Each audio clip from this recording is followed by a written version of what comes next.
Righto. Perfectly serviceable car. Going to take it straight to Rego. Right, does the speedo work? No, the speedo doesn't work. Does the ABS work? Nope, that doesn't work either. Hi, welcome back to another episode of the Porsche 928 to electric vehicle conversion.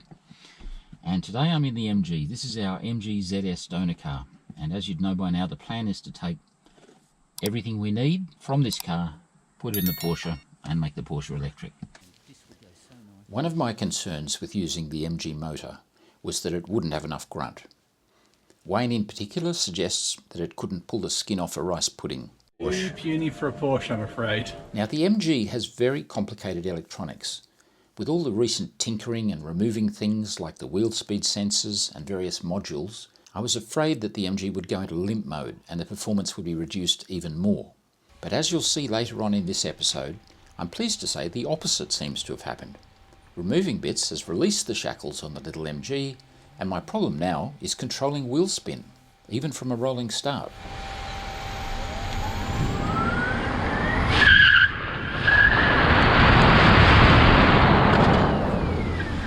Now I'm pretty sure moving from a front-wheel drive in an SUV to rear-wheel drive in the Porsche will help get some of that traction back. But what a great problem to have. I can't wait. But we're getting ahead of ourselves. Where are we and what's the plan now? Well, now that I'm confident about a simple battery box design and the placement, and I've got the nod of approval from the professor. Done a good job. Looks good. The next major milestone is a fairly obvious one that you might have thought we'd done a whole lot earlier in the process. And that is, we need to see whether the MG motor actually fits in the back of the 928. Do we need to flip it upside down or turn it around? Look, I've done some measurements and I do have some concerns regarding the MG's diff housing clearing the Porsche's rear cross member without having the drive shafts running at some wacky angle. It's going to be tight, and the only real way to find out is to try it. Just cut away some of the non-structural metalwork in the back of the Porsche, jam the motor up there and wiggle it around a bit and see if it fits. So that's the next big step. Get the motor out of the MG and into the 928. Look, worst case scenario, if it doesn't fit, then we're back to plan A, just using the battery box and going for a Tesla motor. That wouldn't be a bad thing. It'd be good in a way, as that's the path that Wayne is trailblazing with his Honda, and also the Tesla motor is likely to push out a whole lot more grunt. But it would certainly mean a lot more work for me, and more expense up front. But if it does fit, then I can proceed with the current plan, which is plan B, to move everything we need out of the MG and into the Porsche. Battery, motor, cooling systems, aircon, the wiring loom, and all the electrics to make them work. Even the entertainment system. The best part about plan B is that I don't have to understand every last detail of how these electronics work, and there's an awful lot of them. I just have to find a way to fit them in. So let's strip out the MG without damaging anything we're going to need and get the motor out and into the back of the Porsche. Simple. And there we go. Relatively straightforward. Now you saw in a recent episode how I pulled all the dash out of the Porsche just to clear out the space. And I reckon this is actually very similar in layout, and it might actually go in. We might actually be able to put all these items in the Porsche in the same location. There's a solid bar here in the Porsche that's a bit higher, but I think it will clear everything. But the whole blower motor fan assembly, heating, ventilation, air conditioning, the body control module, this entire thing here, the center console, I think it could actually work. And you know, in the Porsche, it wouldn't actually matter if it actually took a bit more space and came out a bit further, because at some point later on, I'm going to take the car to a trimmer and say, there it all is. It looks a mess, but it's in place and it's solid. Can you make me up a dash that looks like the Porsche one? Put the stringers down here and do all the leather work and stuff and make it pretty. The plan is make it work, then make it pretty. Yeah. It's a reasonably small, like, HVAC unit as well. It doesn't look... Do you reckon we'll fit that in? Maybe. There'll be some awkward protrusion that's preventing us, won't there? Yeah. And the other thing you would have noticed by now is we keep changing plan. The dash pod, we said let's use the Porsche dash pod because it's, you know, really a characteristic feature of the 928, and we can. But in the meantime, let's just get the MG one working because it's so functional. It's got, you know, all the warning messages that come up in the middle here. I mean, I can actually show you here. Let's just put that there. Masses of messages, there's so much information, and it all works. That actually fits nicely in the Porsche binnacle. Let's actually use this first up, just to make it work. There will be a whole number of functions that we retain in the Porsche that we're going to need warning lights for. We're using the Porsche's headlights, wipers, indicators. The Porsche's dash has 19 different warning lights on it. Everything from brake pad wear to high beam indicators, all that stuff. We need lights for those. So that stuff is still coming out of the Porsche's wiring loom. We need to display it somewhere.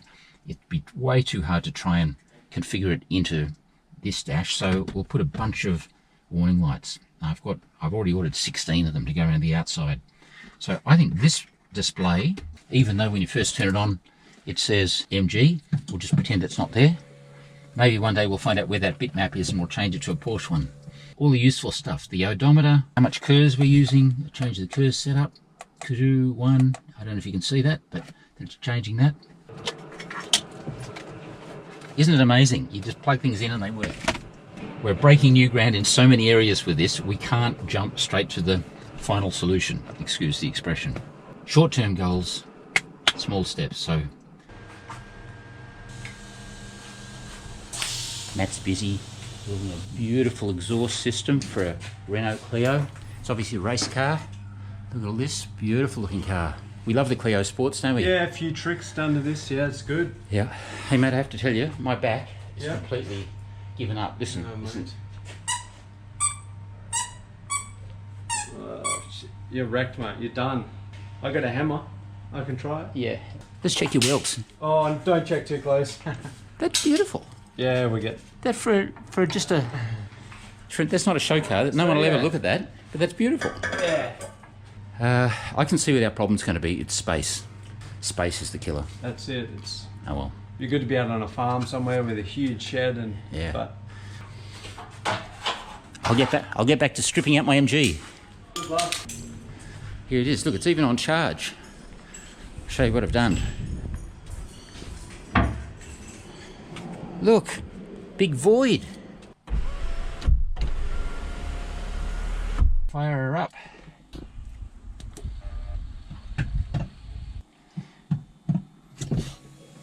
There you go, we'll see the vent open. AC cool, neutral, reverse, and park, and switch off. So isn't that amazing that a car that's got this much stripped out of it is still quite drivable? But not for much longer. Everything has to come out because I need the wiring loom, undamaged.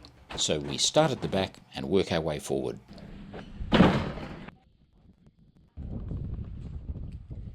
You know, when we think of our old Porsches and the wonderful engineering in them, it's not always wonderful. And modern cars are just so much better in so many ways. Like the sunroof, for example. In the 928, it's a tiny little thing about 10 inches wide. They're heavy, they leak, the mechanisms fail. And yet you look in this Chinese-made car at the roof line that we've got here, and then look at this lovely screen. How elegant is that? Smooth and quiet.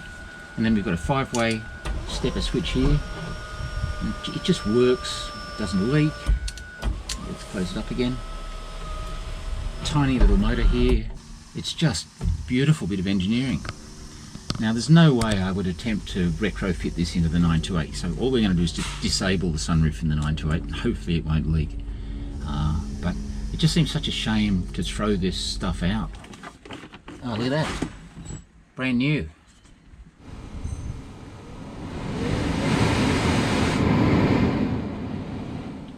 That aircon blows an absolute gale.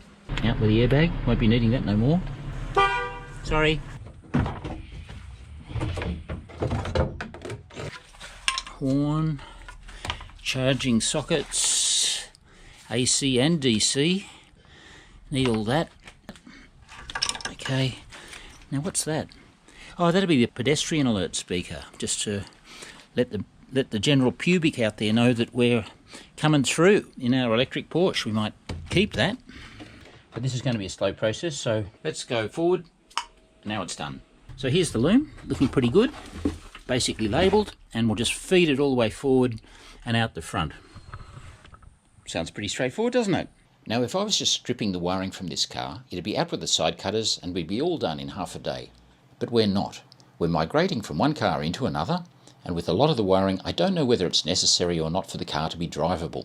So I'll unplug things, but I'm not cutting any wires. And if I'm unsure, we're keeping it, and trying to learn how things work as we go. But sometimes it's the smallest of little things you can waste so much time on. For example, rightio, here's a simple one for you, all you stable geniuses out there. This is the bonnet release, and there's a little micro switch in there, which you can see here, which detects whether the bonnet's open or closed. Open or closed. Now you'd think that'd be either short circuit, open circuit, or vice versa, wouldn't you? Yellow with a red trace going in, and it's straight switch, and it switches through black lead out to earth. Really simple. Switch, that's it there. If it thinks the bonnet's open, the car won't go, and we want the car to go. So it's a little thing, but we need this. And you think, okay, well that's easy. We can either short circuit these or open circuit. It doesn't matter which is which. Let's just try both. So open circuit there, and it thinks the bonnet's open. See that? Bonnet's open. So let's short them together, and it still thinks they're open. Okay, weird. That shouldn't have happened. Well, let's try and reattach the switch. Now I've got it out and see what happens. Reconnect, just loosely. And what happened then? Ah, now it thinks the bonnet's closed. Really, let's try the switch. There it is. Open, closed, open, closed, open, closed. That's weird. So when we short them directly, it doesn't work. When we do it that way, it does. Okay, the plot thickens. Let's set the voltage. And if we just do a little check here, we find, strangely, there's 12 volts across those. So the switch must be a resistance switch. It must have a certain resistance across it. So we go to resistance, and it must be measuring the current flow through it. So it was silly of me to short it. In fact, if we look at the resistance there, see that? 1 megohm. So it must be putting a tiny current through that switch to realise that the bonnet is either open or closed. That's bizarre. And yet, according to the circuit diagram, it's really straightforward. It's just a switch. And yet it doesn't behave that way. We've got a voltage across the terminals. I don't understand it. The only way it seems to work is with the switch connected. It's showing bonnet's closed, which is what we want. We want it to think the bonnet's permanently closed. Obviously we'll have to nice heat shrink wrap those and just leave that in the circuit and then prevent it from working. Or put a 1 megohm resistor across it. I do not understand. In the words of our famous politician Pauline Hanson, please explain. Imagine my drink fell over. Just bang. Alright, let's see if the thing still drives. Start. Thought it went away. Wow. Reverse. Yep. Drive. Yep. I tell you, if the Chinese build their tanks the way they build their cars, then anyone that opposes them is in serious trouble, because it doesn't matter how much you smash these things up, they keep driving. So that's the challenge, is to find out just how many modules I need to retain to make the car work. And you might say, oh, it's pretty straightforward, you just need the body control module and the engine computer. No, there are 21 modules that I can count already in this car on about 6 different LAN networks. Quite a lot of cars now, you can't move with doors open. Yeah, there you go. When you go start the car, it says, okay, before we start, I need to check something. Is there anyone sitting in the driver's seat? They are. We're probably going to need the door switches. Why won't it drive? Yeah. Oh, we don't have the door switch. It's not closed. Yeah. The interlock loop, it says, has the idiot left the charger plugged in? Is the battery okay? Is the charger okay? Is the BMS okay? Because there are multiple LAN networks, one will ask the other control module to say, I can't see your network, but can you tell me, is the charger okay? Yeah. Can you tell me, is the body comms module working? Is there a passenger in the passenger seat? And if so, have they got their seatbelt on? And how fast are you going? Because if you open the door at up to 2 kilometres an hour, you're fine. But once you get past 2, so it needs speed sensors working. Yeah. In that car that doesn't have ABS, suddenly now we need speed sensors working. And not just displayed on the dash, we need speed sensing on the network. Yes. Without it, the kinetic energy recovery system doesn't work at all. You don't get any regen on the battery. Now, we can write some code to actually, as we discussed before, interpret the engine speed and translate that to vehicle speed, but we've got to reinsert it onto the network. But now we're getting conflicting messages because the car's already generating messages going, we're doing 0 miles an hour. Kilometres per hour, because we're metric here. That's it. It's already generating message, and we're sending conflicting ones. So the speedometer will be going 0, 50, 0, 50, 0, 50. And it's no doubt it's going to throw it a spaz. Everything's interconnected. That's the problem. The car might be drivable, but we might suddenly find it weird things happen. It detects the car as yawing through the yaw control, and the steering angle's there, but there's no wheel speed, which it would be expecting. That could cause the ABS module to go into limp mode, something like that. Well, yes, we can drive the car now, even without ABS sensors, without speed. Yeah, that's right. In fact, I should see how fast I can go and open the door. I reckon I can drive up the driveway fast, fling the door open, Yeah. and it won't shut me down, because it still thinks we're parked. Yeah, that'd be dangerous. That'd be very dangerous. You'd probably damage something severe. We destroyed the gearbox. Oh, let's give it a go. Yeah. Well, we haven't caught fire yet, so that's a good thing. There's our dash. Yep. Yeah, we're driving. And not showing any speed, as we thought, because we haven't got our wheel sensors on. But no speed there. Other than that, it's fantastic. Just like I bought one. Well, the first test is ABS. Without wheel speed sensors, it's almost certainly not going to work.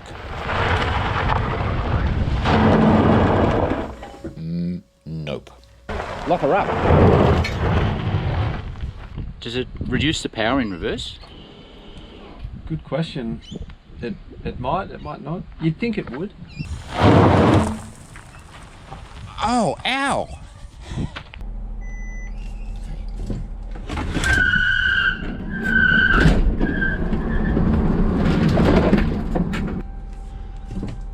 Up to 20 k's an hour.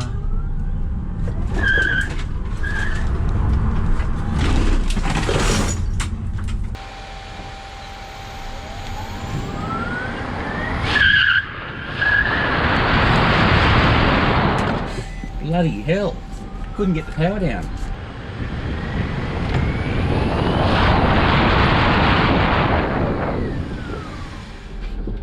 Okay, no power steering. Nice. Whoa, that was a big surprise. Good thing there was not in a public road. I don't know what it is about disconnecting those wheel speed sensors, but it's not holding back. And I had 3 stabs then, and I squeezed it on, it lit them up, backed it off, squeezed on, lit them up, then got going to about 40 or 50, and then squeezed on it, still lit them up. So no problem with torque. So I found that whole exercise to be quite encouraging. The electric Porsche won't be a GT3 beater, but I think it'll be quicker than Wayne expects. But to be honest, all of that lies quite a way off in the future. Much more important right now is seeing if the big bits fit. And that's exactly what we're going to do in the next episode, when we do get the motor out and see how it might fit in the back of the Porsche. So we'll see you then. It's been emotional.